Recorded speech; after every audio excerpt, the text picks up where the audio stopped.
welcome everybody. Wow, this is a great crowd on such a rainy morning. Thank you for coming out. I'm Marilyn Jackson. I'm the president and CEO of the Muhammad Ali Center, and I welcome you here today. We are thrilled to host today's Parks for All call to action, and we thank Mayor Craig Greenberg and the Parks Alliance of Louisville for bringing us together this morning. At the Ali Center, we forge partnerships with those whose institutional missions align with ours. And ours is to live in a just and compassionate world where all people can reach their greatness. And that's why we've really proudly partnered with the Parks Alliance of Louisville. We hope that you join us in walking in our mission by completing our ALI's Louisville Community Impact Survey. This will inform our strategy for supporting a vision of Louisville where everyone can be the greatest. Let's get back to why we're here today. To kick off this great initiative, I want to talk a little bit about our Muhammad Ali Council of Students, which is a diverse group of young leaders committed to improving themselves and their communities through the practice of Muhammad Ali's 6 core principles, which are respect, confidence, conviction, dedication, spirituality, and giving. As a youth-led organization, these dynamic students make decisions that guide the course of their service work and leadership development. This cohort and this program has been in existence for 20 years, and the MAGs do wonderful work. This year, the MAGs embarked on a deep study of Louisville's beloved park system. They explored what we have today and what they hope for the future. They reimagined what is possible for our city in achieving racial, environmental, and social justice through a more equitable, accessible, and excellent parks. You'll hear later in the program from one of our amazing young leaders how critically important great parks are to their future. But now, please join me in welcoming a leader who, like Muhammad Ali, believes that impossible is just a big word thrown around by people who are not empowered to use their innate power to change the world.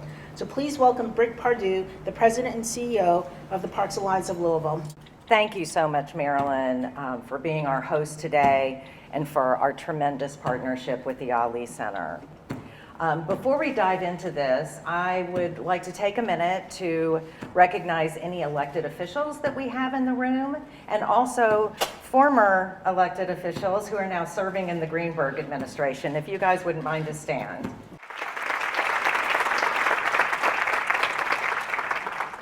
Your commitment to this work is greatly appreciated. I also know we have a lot of our Alliance board members that are in the room today. Would you all mind to stand too?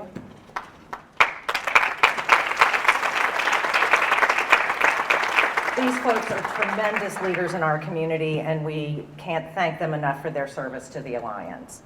And then I would like to take a moment to recognize everyone who is here today. We have a room full of people who care enough about our public park system to show up on a cold and gloomy morning in the middle of January. So thank you all for being here and for your support of our public parks. As you know, Louisville's parks and natural areas are invaluable assets that are vitally important to our quality of life. We are so fortunate to have an expansive public park system that includes 120 parks, 14 community centers, pools, golf courses, greenways, parkways, and even 2 historic homes. But for too many residents, Louisville parks are a tale of 2 cities, with significant disparities in capital investment, maintenance, and programming. This is particularly true in Louisville's lower income neighborhoods and communities of color. Where the benefits of parks are most needed, they are the most limited. That's where the Parks Alliance of Louisville comes in. Our mission is to drive equitable investment in our public parks to elevate the well-being of the entire community. We're a nonprofit that supports more than 100 of Louisville's parks and community centers, 2/3 of which are located in underserved neighborhoods. We believe parks are powerful green infrastructure that strengthen communities, improve health and the environment, and spur economic revitalization. And we are committed to drawing partners together, forging strong alliances to address the deep disparities that prevent too many residents of Louisville from having equitable access to green space. Our city's gap in equity and investment became starkly apparent in 2021. Each year, the Trust for Public Land grants park systems in the 100 most populated cities based on access, investment, amenities, and acreage. But in 2021, it added the metric of equity to its scorecard, and with this change, Louisville dropped from 81st to a dismal 90th. But we don't need a national ranking to tell us what is so apparent. We can all see the results of decades of underfunding when visiting many of our public parks and recreation centers. Without the appropriate resources to maintain them, we find ourselves in a deep hole with more than half of our parks assessed as being in either poor or fair condition. In fact, the city has accrued an astonishing $177 million in deferred maintenance. In the wake of the seismic events of 2020, both the pandemic and calls for racial reckoning, the board and staff of the Parks Alliance took a step back to really assess the work we were doing and how we could move the needle on equitable access to quality public parks and ultimately the well-being of our community. Recognizing the severity of the problem and the need for transformational change, the Alliance launched Parks for All in 2021, an initiative using data and community voice to create an action plan for equitable and transparent investment. Louisville is just the third city in the country to conduct this comprehensive analysis of the condition of all parks and the communities they serve, while simultaneously gathering input from the community about their desires for park improvements, maintenance, and programming. This work was pioneered in Minneapolis and refined in Pittsburgh by Jane Miller, who is here today with her team. We owe a special debt of gratitude to our partners at PNC Foundation, Louisville Metro Council, and MAC Construction for sharing our vision and for helping to fund Parks for All. And I want to personally thank the stakeholders who gave generously of their time and talent to serve with Jane and her team of experts on our Parks for All local project team. They brought great depth of experience, knowledge, and diversity of perspectives to inform the Parks for All process over the last 18 months. Also, a big shout out to the Parks Department. They worked side by side with Jane and her team throughout this entire process. And one of the most important aspects of this initiative has been to gather the voices of the community at large to tell us what they want from our treasured public park system. I'd like to invite Councilman Jacory Arthur of District 4 to the podium. He was a member of our local project team and is the current chair of Metro Council's Parks and Sustainability Committee to share a few words about the importance of this framework of community-driven change. Councilman Arthur.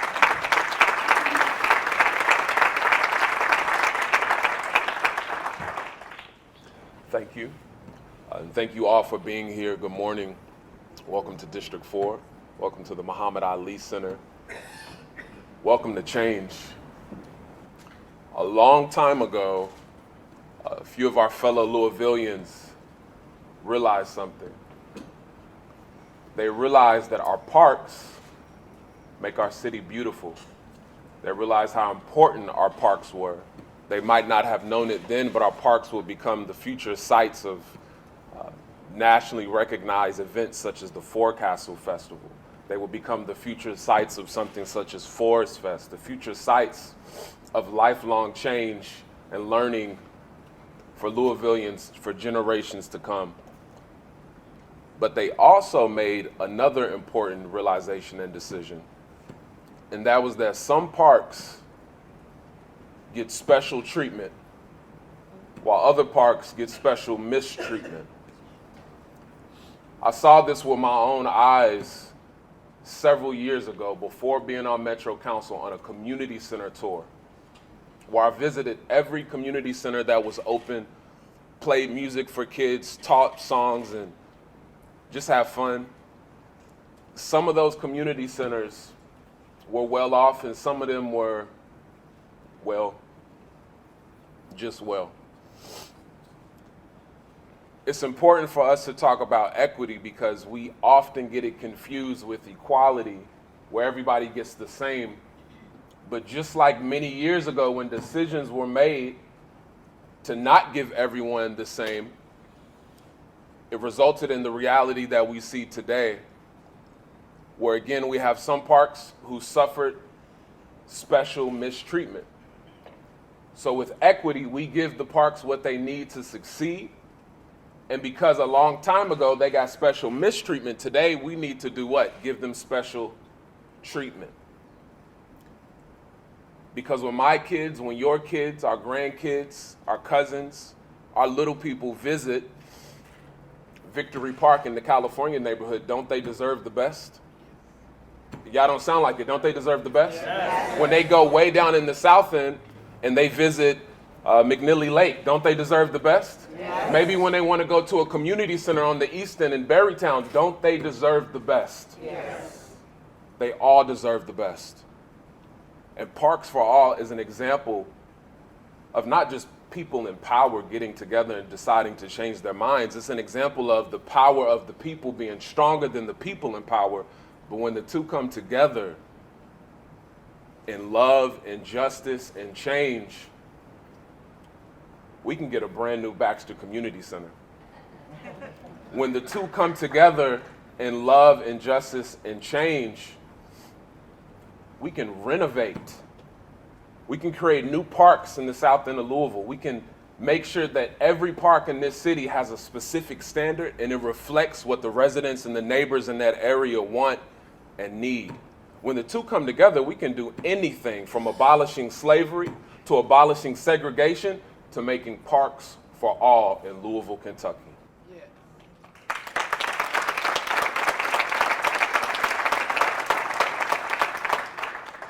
So let me ask you again, don't we deserve the best? Yes. Don't your kids deserve the best? Yes. Doesn't every person who visits Louisville, short-term, long-term, deserve the best? Yes. Parks for All admits that we haven't always done our best. But more importantly, it commits to doing better. So please, please, please, as long, read, learn about it, get informed, but more importantly, get involved. The Parks for All action plan is shaped by this three-legged stool of data. First, we looked at what we've got. The national gold standard is for every resident to have access to quality public green space within a 10-minute walk of their home. So we mapped where there are gaps in achieving that. Next, we cataloged the physical condition of every single park, every park amenity, and every recreation site throughout the system. Second, we looked at the issues affecting people served by those parks, including poverty, crime, air and water quality, and physical and mental health. And then finally, we asked Louisville residents what they want from their parks. After all, the people in our community know best what their needs are and how our public parks and recreation centers can meet those needs. Here's a quick overview of what the data tell us. First, a look at what we've got. There are 161 parks and recreation sites operated by our city, including the magnificent Jefferson Memorial Forest, which receives additional support from the nonprofit Wilderness Louisville. 17 of our 120 parks in our system were designed by Frederick Law Olmsted and receive additional support from the esteemed Olmsted Parks Conservancy. The Conservancy is expanding the Olmsted footprint with the recent addition of Beargrass Preserve, a 25-acre tract adjacent to Cherokee Park. And then the remaining 103 parks in the system are supported by the Parks Alliance of Louisville, plus the new 20-acre Alberta Jones Park we are developing along Maple Street in the California neighborhood. And I would like to say that Alberta's family is here with us today, and we are so pleased to have you in attendance.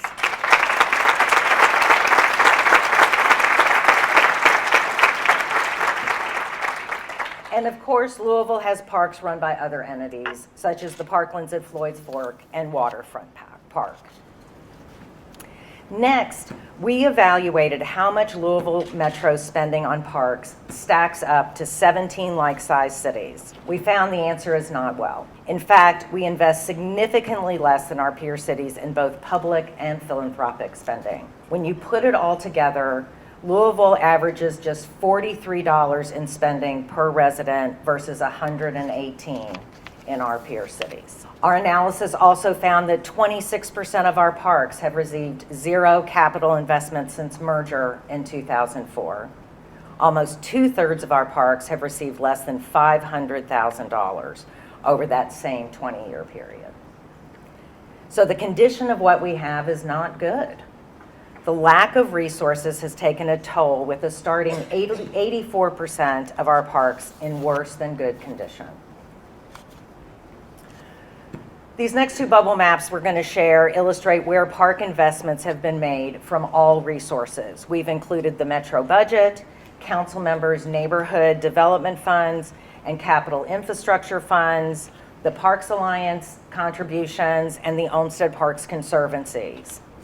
This map highlights the Olmsted Parks investments in orange, and then the green dots show investments made in the balance of our public parks. As you can see, the vast majority of funds have gone to a handful of our parks. The conditions impacting the communities surrounding our parks is the second leg of our data stool.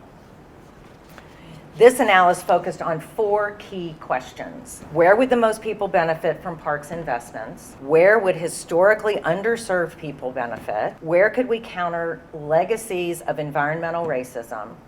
And where can we have the most impact on improving community health? We use data to build this community context, including population density, race and ethnicity, rates of poverty, and where our foreign-born community lives, issues of environmental justice like air quality, heat risk, and proximity to green spaces. And then finally, we looked at health and wellness, including physical and mental health and crime rates. By correlating these data by census tract, our experts created a community needs score and mapped the locations shown on this map from the highest to the lowest need areas.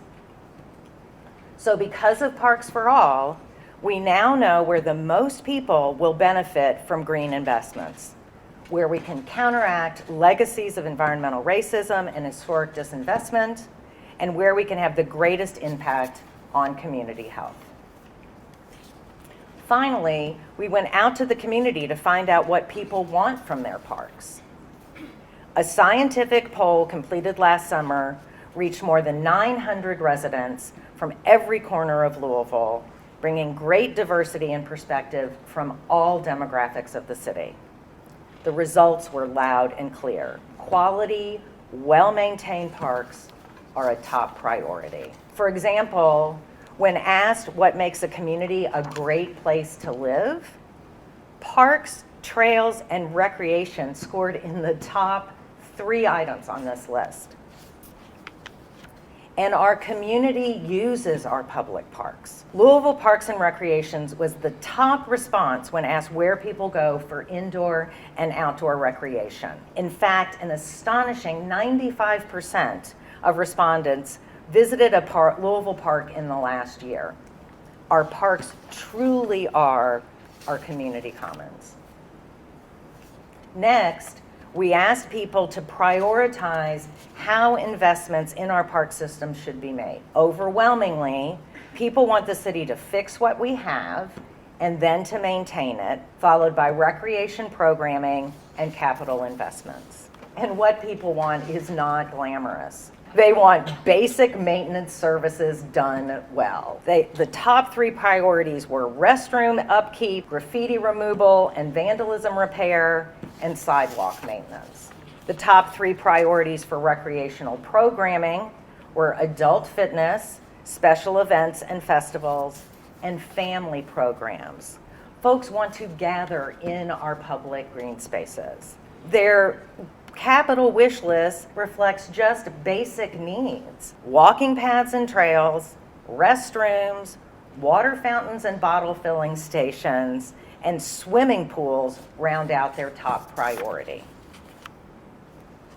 And resoundingly, residents want to see more money directed to our parks. An astonishing 86% want Metro to increase spending for parks and recreation.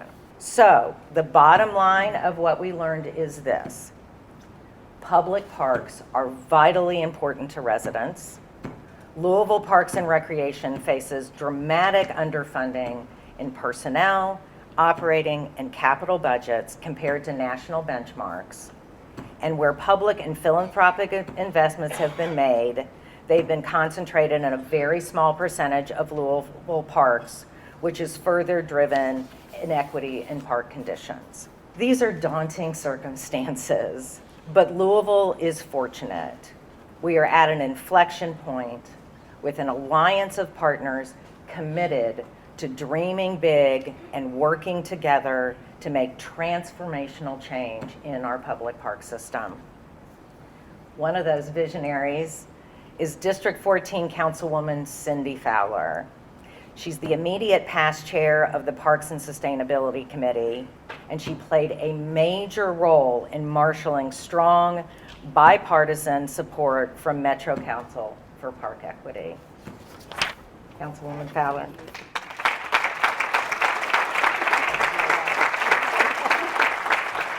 Thank you, Brooke. Good morning, everyone. In December, the council unanimously passed a resolution endorsing the Parks for All action plan that Brooke and Mayor Greenberg will describe in a moment. The council has put its full force behind the effort to move our city forward by funding the national search for a new director of the Parks and Recreation Department with the experience and expertise to implement this bold initiative. I've never been more hopeful or excited than I am today that we have the will to marshal the resources and move our parks in a new direction. On behalf of my colleagues on the Louisville Metro Council, I'm excited to share our collective commitment to making Parks for All a reality, working together with Mayor Greenberg's administration, which has been a pleasure, by the way, to make sure everyone in our community has access to quality parks and recreation amenities and the incredible benefits they bring, and they are many. In fact, the data tells us why addressing equity to ensure outstanding public parks is such a smart investment. There are so many health benefits. People with access to parks, safe parks and trails exercise more and have lower rates of chronic disease. Parks improve mental health, significantly reducing the incidence of anxiety disorders. Parks even help to decrease crime and make neighborhoods safer. Of course, parks have a strong positive impact on the environment as well. Shady parks can reduce heat by up to 20 degrees, which is so very important in our urban neighborhoods where people are at such a high risk of extreme heat. We know green park infrastructure reduces flooding risk by absorbing stormwater naturally, and leafy neighborhood parks can dramatically reduce childhood trauma. At Metro Council, we also recognize the significant economic benefits that the parks will bring, creating new jobs, increasing property values, and generating robust economic activity in and around a quality park. So, Brooke, on behalf of the Metro Council, I am thrilled to join you and Mayor Greenberg today in making Parks for All a reality for all. Thank you.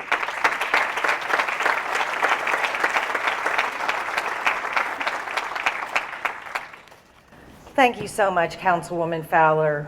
Your steady leadership and service as a parks champion is invaluable. So now I'd like to share the Parks for All action plan with you. It puts all the information we've collected over the past 18 months together to provide a bold roadmap for a more equitable future.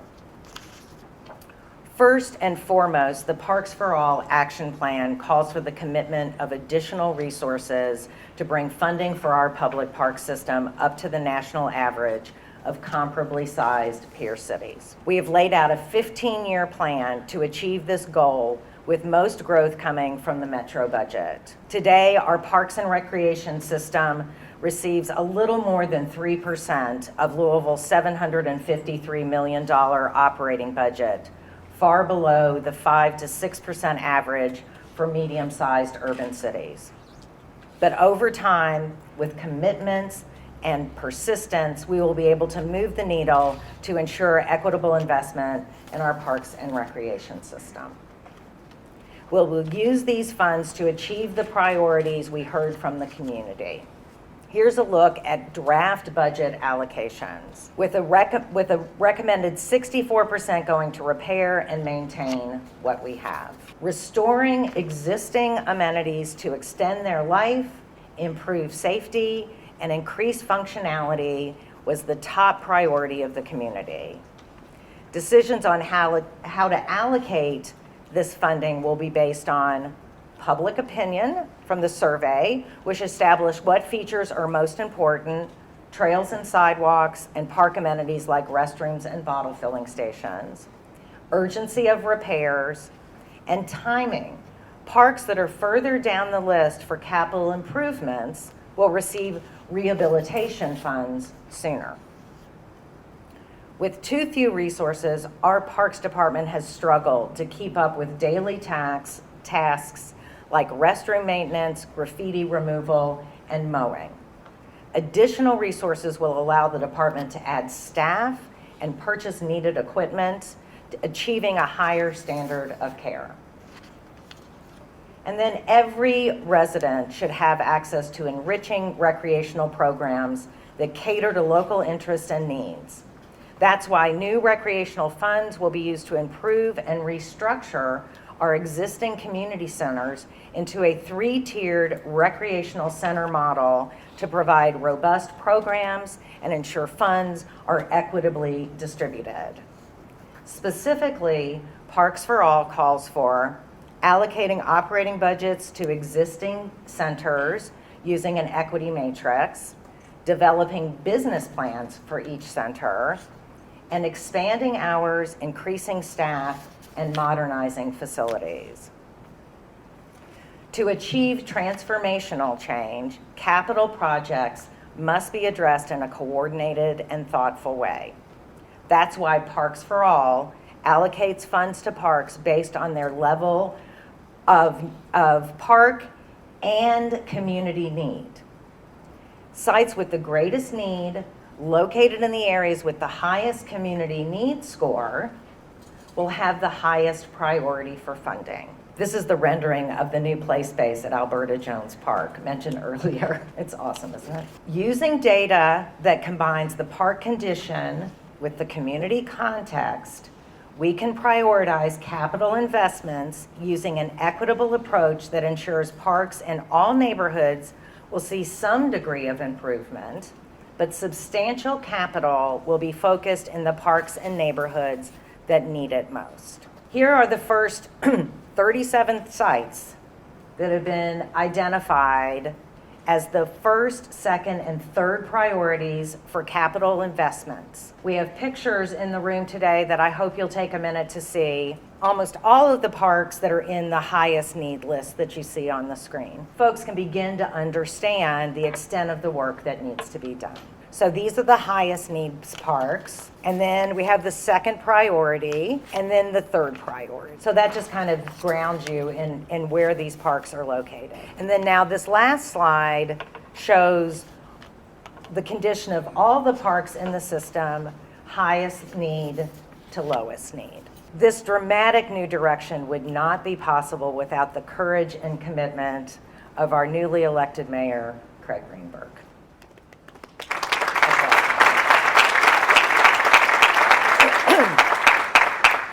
I am thrilled that from day one, Mayor Greenberg and his administration have shown that they are ready to dream big and to adopt the Parks for All plan as their blueprint for action. Please join me in welcoming our new mayor, Craig Greenberg.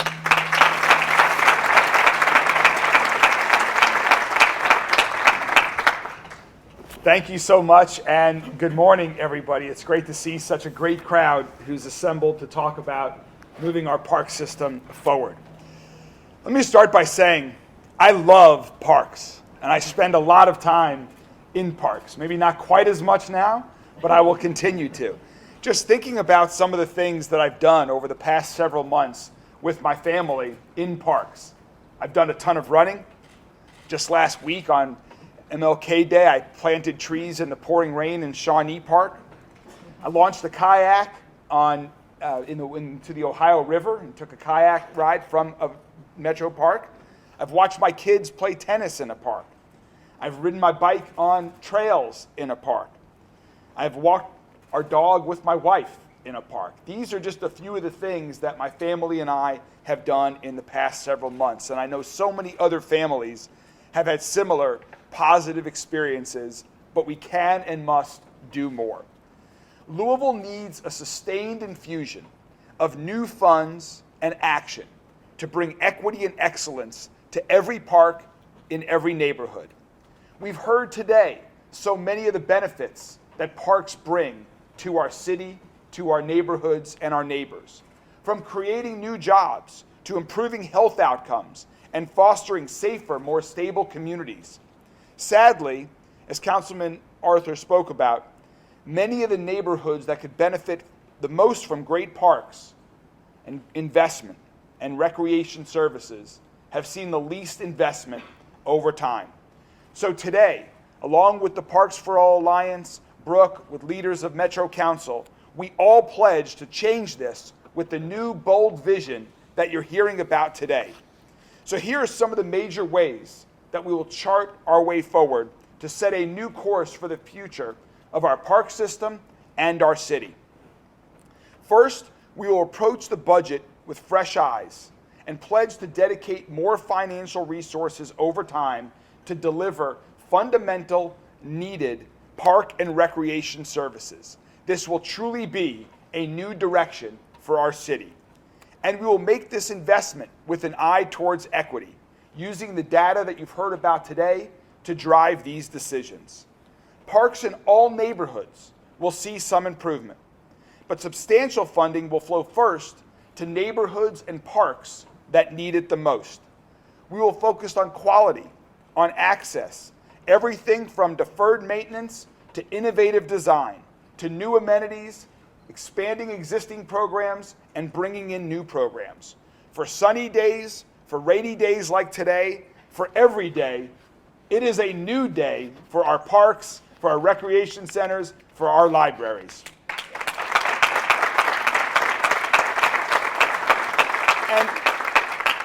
And beyond just our parks, as you've heard a little bit about, we also have great community centers across our cities to deliver recreation and other enrichment programming.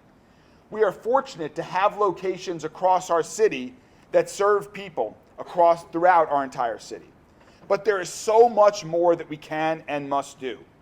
That is why we will develop a program for each center that serves the community based on best practices and the community priorities identified in the public survey to serve neighborhoods' needs. These community centers and enhanced programming in the community centers are part of our overall citywide public health plan. They're part of our citywide public safety plan, and they're part of our plan to improve education for our youth in our city. We will achieve these goals with more robust funding so that our centers can operate with expanded hours, expanded programming, and more staff to deliver these services, particularly to the youth in our community. We will also explore rehabbing our existing centers and building new centers if and when necessary. Collaboration and partnership is a big focus of our administration in every area. This is just one example of that effort. We will coordinate strategies and leverage resources to make transformative improvements in our city. From golf and frisbee golf, to swimming pools and splash parks, to pickleball, our parks will have something for everyone in every neighborhood, and we will achieve this through partnerships. That is one way that we will get the job done. We'll do a better job of securing government grants and philanthropic gifts to attract our much needed funding. Our city is so fortunate to have amazing organizations, nonprofit organizations, that support parks in our city. We must build stronger collaboration amongst all of these organizations to amplify the impact. That's why, as this part of this Parks for All initiative, will strengthen the consortium and partnership between the Olmsted Parks Conservancy, the Parks Alliance of Louisville that's presenting the plan today, and Wilderness Louisville, to work together with our Louisville Parks and Recreation System in a coordinated way to achieve these goals. I also want to talk about two other important parks partners. The Parklands of Floyd's Fork, which has an amazing group of parks in the eastern part of our city. It's a level of excellence in our parks that our metro parks can and must strive for, because everyone in our city deserves that level of park. And also, I want to talk about Waterfront Park. If we all just turn around and look out the window, I know we see the amazing Ohio River, but we also see the future. And part of the future, part of bringing equity to every neighborhood in Louisville with parks, is Waterfront Park, where we're going to expand Waterfront Park West through a partnership with the city, with the state, with local philanthropy. That is going to be an amazing part of this effort. And so, Deborah, I'm excited to work with you and your team on that initiative as well. We know to do all of this, it will take an exceptional leader working together in partnerships with all of the partners that we've just talked about to execute on this bold vision. That is why, with the support of Metro Council, we are embarking on a national search for a new park and recreation director.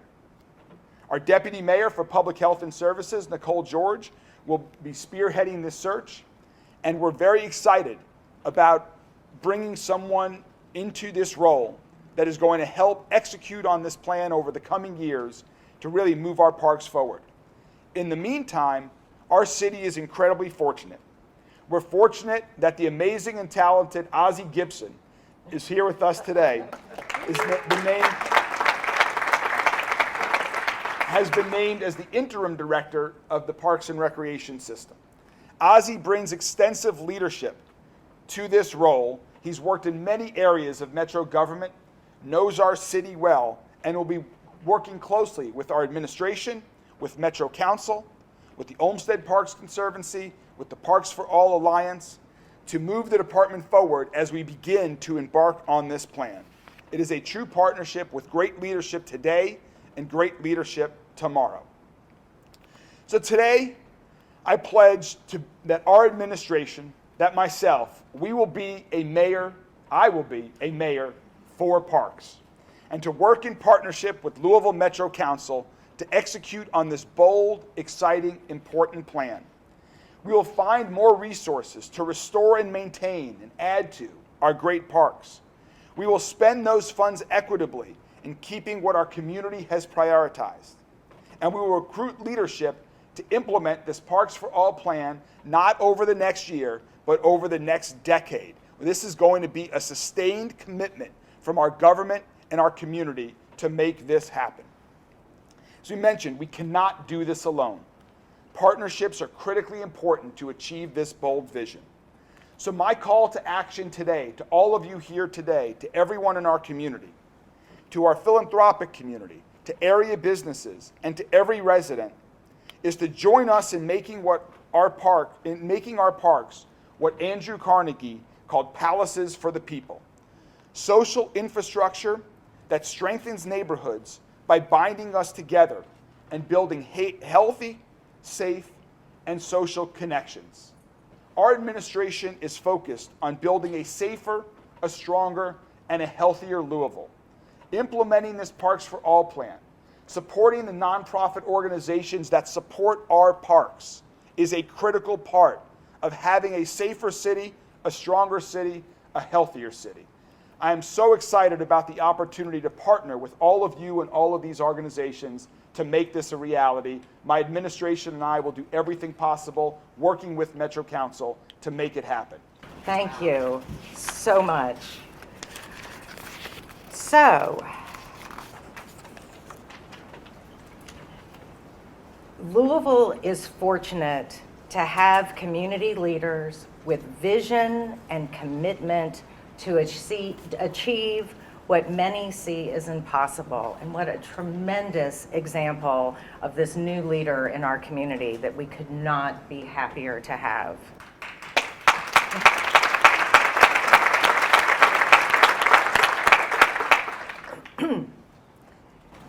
Three other leaders in our community are Owsley Brown III, Brooke Brown Barzan, and Augusta Brown Holland.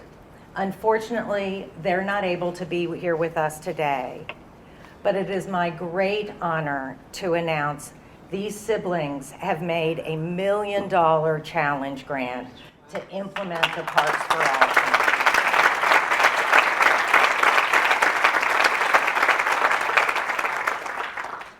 They have done this with the hope that it will inspire other philanthropists, businesses, and residents to join us in building Parks for All.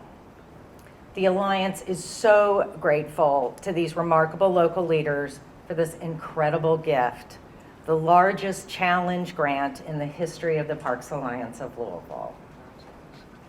We believe it will be the catalyst for critically needed new investments from every sector to bolster our treasured public park system. Please join me in thanking them from afar for their breathtaking generosity.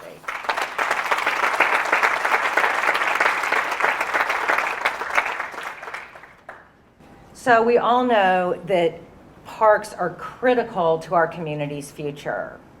That's the reason it's so fitting that we close our event today with a few words from Addison Moore, a high school sophomore who participated in the Muhammad Ali Center Council of Students that Marilyn spoke of before.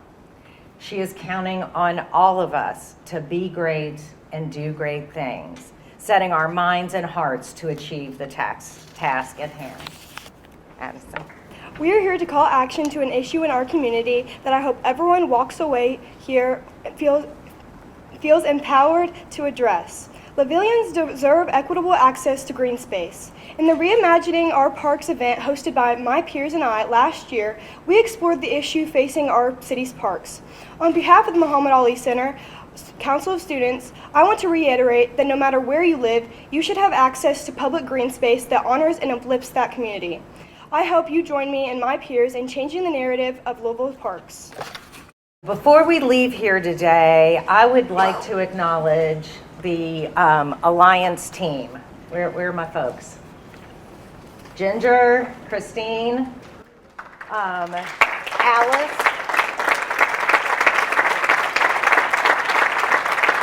We are a small but mighty team.